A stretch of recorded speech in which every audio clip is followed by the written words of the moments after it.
Back on the Young Turks. Now we're talking to Frank Schaeffer about his new book, Patience with God, Faith for People Who Don't Like Religion or Atheism. Interesting. Frank, welcome back to the Young Turks. Hey, thanks for having me on again. No, we appreciate you coming on. And let me tell you something, Frank. This is something I've been pushing for a long time, which is just because you don't believe in the religions doesn't mean that you don't necessarily have to not believe in God. Doesn't mean you're an atheist. You could have some sort of spirituality and still say, well, but those particular texts don't make any sense. Is that a growing trend, a number of people thinking that way?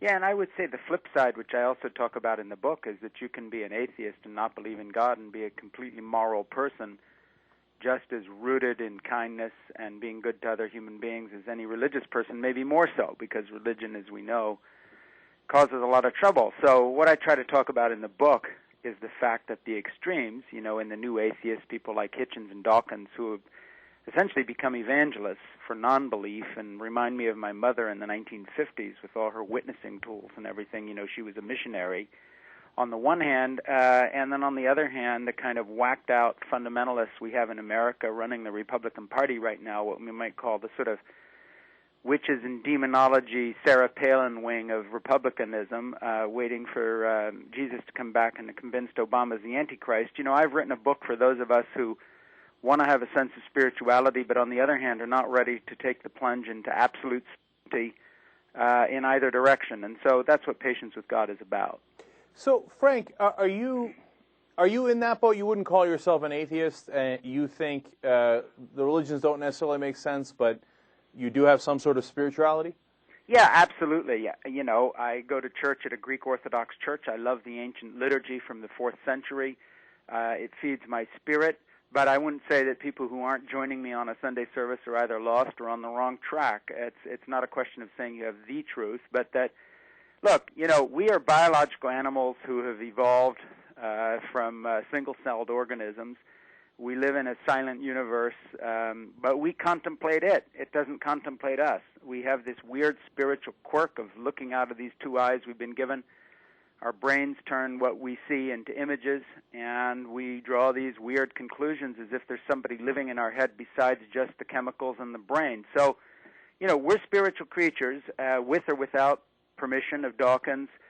On the other hand, we are people who come at these truths different ways, and anyone who says, well, you know, if you don't believe in Jesus, you're going to hell, or the reason there are wars in the Middle East is because we're in the end times, are not only nuts, but also rather cruel, because it's exclusive and it cuts people off the path of humanity. And so when you look at the track record of fundamentalism in this country right now, for instance, with its anti-Obama rhetoric, all the lies these people are telling about deathers and birthers and all this nonsense, gay bashing, people, you know, like Dr. Dobson grabbing for power and trying to control the Republican Party, no wonder religion has a very, very deservedly bad rap. But on the other hand, we can't get rid of the fact that tonight, you know, when I go out and look up at the stars and think about my tiny little speck here I'm floating around on, or when I hug my grandchild Lucy tomorrow morning, my little 1-year-old darling grandchild, and say I love you, those words are going to be meaning more to me than just simply thinking, well, it's chemicals in my brain fooling me because my genes want to survive and be passed on to another generation. And so, you know, we're in this weird place where we seek and we desire meaning on one hand, and yet on the other hand, we look around and we're just physical creatures like every other animal. And somewhere between, you know, looking at complete despair from an atheist point of view of there being no meaning to this fuzzy, crazy, Disney-esque happy ending that evangelicalism tries to give everybody with all their theological nonsense, I think there's room for people like me and many others. And essentially, you know, Patience with God is really about a kind of a faith that I call the Church of Hopeful Uncertainty. And I guess the Church of Hopeful Uncertainty are for those of us that realize there's more than meets the eye, but on the other hand aren't ready to write people off who don't subscribe to our particular view. And so it's a more humble form of faith than I guess a lot of folks are used to or who've come from, especially if they come from a fundamentalist-type background. We're talking to Frank Schaeffer. He's the author of New York Times bestseller Keeping Faith and Crazy for God, and his new book is Patience with God. Frank, what you just said there is very close to where I am. I think it's very close to where a lot of our audience is. Having said that, I do disagree with you on Dawkins and Hitchens, etc. Okay, because there are evangelicals on the opposite side, and there are people who push and push and push. I think it makes sense, and that there is a need for people who push back and push. Absolutely, absolutely, and actually we don't disagree, because I happen to give them a hard time because they remind me so much of some of the kind of televangelists who have taken religion and turned it into a very good going concern. On the other hand, there are all sorts of other people. For instance, Daniel Dennett, who has written a book that I talk about at length in my book, who's an atheist. He's part of the New Atheist movement. I talk about how much great admiration I have for him, what a scholar he is, what a gentleman, what a decent and kind man, and the way he's avoided some of these other pitfalls that people like Dawkins, who has his website with tons of merchandising and stuff that reminds me of Pat Robertson more than science, that's for sure. So I don't think that atheists who join the throng of personality cults and become a personality cult themselves are doing their cause any good, any more than I think a Pat Robertson or a Rick Warren with his 50,000-member church and his 30 million selling book is necessarily doing Christianity any good. And so, my rap is not on atheism per se, or even on famous atheists or even famous Christians. And so what I do in Patience with God is I look at what I think are the excesses of both movements. I look, for instance, at the whole, not only the born-again phenomena, but the religious right, and then beyond that, all these people with the Left Behind novels, 16 novels, tens of millions of sales, video games, all this apocalyptic nonsense they're pushing. And, of course, it's time to push back. And I actually appreciate what some of the new atheists have been doing and saying, and I agree with a lot of it, and I think it's very timely. What I'm saying, though, is that they don't really feed my soul, and I think a lot of people are left cold because in the end, being told what's wrong, in the same way that the Republican Party says that everything Obama does is wrong and they have no solution, all they do is say no.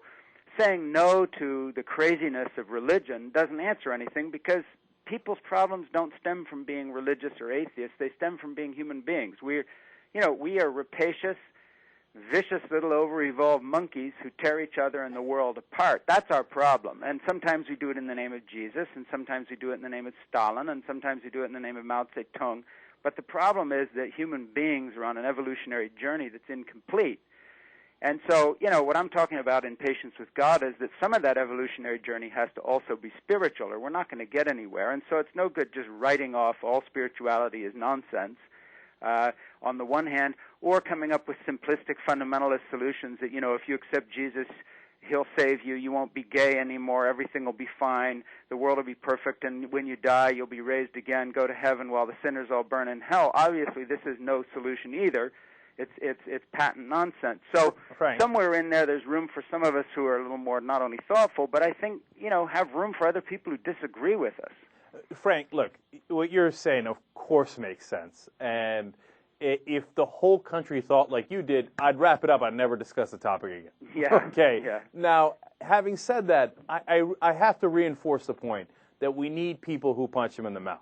Okay. I think so. Hey, listen, you know my stuff. I mean, you read my blogs in Huffington Post and other places. I've done some mouth punching myself, maybe a little bit too much sometimes, but I certainly do not pull my punches, and I don't in this book. I mean, I'm the first person who's written a whole chapter exposing the kind of demagoguery and personality worship of a lot of these guys, Franklin Graham, Billy Graham's son, looking at Rick Warren and the whole anti-gay thing in California. Anybody that reads Patience with God will know that if these fundamentalists thought they had problems with Dawkins and Hitchens, now they've got a problem, and that's my book, because I'm someone who comes from the inside, knows these guys personally, goes way back with the religious right, which I was part of, and sadly helped contribute to back in the 70s and 80s, left that movement, have been writing novels like Portofino, Saving Grandma Zermatt, all these other books since, based on some of those childhood and young person's experiences, and now with my memoir, Crazy for God, and now with this book, Patience with God, have tried to not only make a clean break, but undo some of the damage that I personally contributed to. So, my take on this is very different than Hitchens and Dawkins. They're outsiders to that movement in the same way that I'm, say, outsider to being looking at atheism. They're insiders. But on the other hand, I bring a kind of a hands-on experience on deconstructing the falsehoods of the religious right that I don't think they bring, because they haven't been in it, and I have. All right. Frank Schaeffer, author of Patience with God. Really appreciate you joining us on the Young Turks.